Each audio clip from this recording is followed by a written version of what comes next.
দায়িত্ব গ্রহণের পর প্রথমবার নিজ এলাকায় এসে প্রয়াত পিতার কবর জিয়ারত করেছেন ফরিদপুর ২ আসনের সংসদ সদস্য ও সদ্য নিয়োগপ্রাপ্ত পররাষ্ট্র প্রতিমন্ত্রী শামা ওবায়দ ইসলাম। বুধবার সকালে ফরিদপুরের নগরকান্দা উপজেলার পারিবারিক কবরস্থানে তিনি ফুল দিয়ে শ্রদ্ধা নিবেদন করেন এবং মরহুমের আত্মার মাগফিরাত কামনায় দোয়া মোনাজাত করেন। পররাষ্ট্র প্রতিমন্ত্রী কিছুক্ষণ নীরবে দাঁড়িয়ে পিতা বর্ষিয়ান রাজনীতিক KM ওবায়দুর রহমানের স্মৃতির প্রতি গভীর শ্রদ্ধা জানান। তিনি বলেন, আমার রাজনৈতিক জীবনের প্রেরণা আমার বাবা। তার আদর্শ ও দেশপ্রেম আমাকে দেশ ও জনগণের সেবায় কাজ করতে উদ্বুদ্ধ করে। উল্লেখ্য, শামা ওবায়দ ইসলাম ফরিদপুর ২ আসন থেকে নির্বাচিত সংসদ সদস্য। তিনি বাংলাদেশ জাতীয়তাবাদী দলের সাবেক মহাসচিব KM ওবায়দুর রহমানের কন্যা। বাবার রাজনৈতিক আদর্শ ধারণ করে তিনি দীর্ঘদিন ধরে সক্রিয় রাজনীতির সঙ্গে যুক্ত আছেন। কবর জিয়ারতের সময় দলীয় নেতাকর্মী, আত্মীয় স্বজন ও স্থানীয় গণ্যমান্য ব্যক্তিরা উপস্থিত ছিলেন। মন্ত্রী হওয়ার পর প্রথমবার নিজ এলাকায় আগমন করায় নগরকান্দায় আবেগঘন পরিবেশের সৃষ্টি হয়। স্থানীয় নেতারা আশা প্রকাশ করেন, তার নেতৃত্বে ফরিদপুর ২ আসনের উন্নয়ন কর্মকাণ্ড আরও গতিশীল হবে।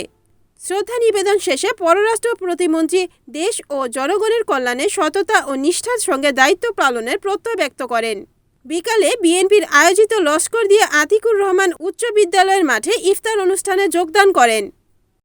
সবকিছুর উন্নয়ন আমাদের এখনই করার সময় এসেছে ইনশাআল্লাহ। আপনারা শুধু আমার সাথে থাকবেন, আমাকে দোয়া করবেন, আমাকে সহযোগিতা করবেন যাতে আমি অত্র এলাকার উন্নয়ন করতে পারি এবং বাংলাদেশের জন্য আপনাদের এই মেয়ে, আপনাদের এই বোনকে আমাদের মাননীয় প্রধানমন্ত্রী জনাব তারেক রহমান, যিনি বাংলাদেশের সরকারের দায়িত্ব পেয়েছেন, বাংলাদেশের দায়িত্ব পেয়েছেন, সব এই হাজার হাজার কোটি কোটি মানুষ তাকে ভালোবেসে ভোট দিয়েছে, তাকে রাষ্ট্র সরকারে বসিয়েছে। উনি আমাকে যে দায়িত্ব দিয়েছেন জনাব তারেক রহমান, সেই দায়িত্ব যেন আমি পালন করতে পারি। আপনাদের এই লস্কর দিয়া সন্তান যেন সারা বাংলাদেশের জন্য কাজ করতে পারে, বাংলাদেশের মুখ উজ্জ্বল করতে পারে, আপনাদের মুখ উজ্জ্বল করতে পারে, সেই জন্য আপনারা আমার জন্য দোয়া করবেন ইনশাআল্লাহ। আজকে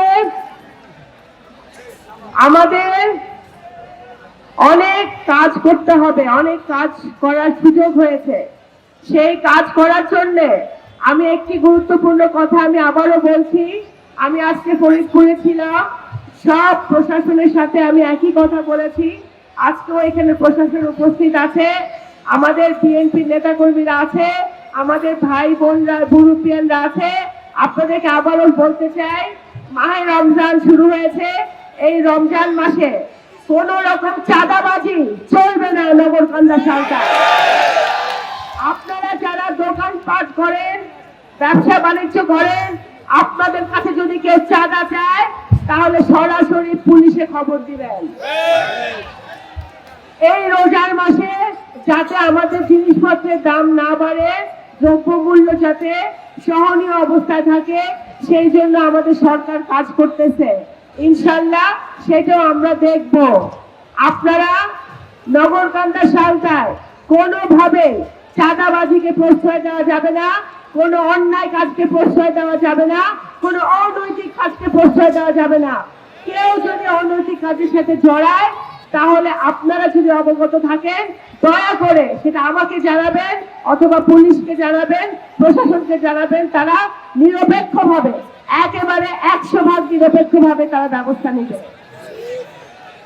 আমি আরো বলতে চাই যে আমি সংসদ সদস্য হইলেও আমার থেকে এই নগরকান্দা সরকার প্রশাসনের উপরে কোনো চাপ নাই। তারা নিরপেক্ষভাবে কাজ করবে, তারা সঠিকভাবে কাজ করবে, তারা সাধারণ জনগণের পাশে থাকবে, সাধারণ জনগণের সেবায় তারা নিয়োজিত থাকবে, অন্যায়কে প্রশ্রয় দিবে না, ন্যায়ের পথে থাকবে। আপনাদের যদি কোনো সাথে যদি কোনো অন্যায় হয় তাহলে আমাকে জানাবেন এবং পুলিশকে জানাবেন। Report Mohammad Shahjalal, NNTV, Faridpur.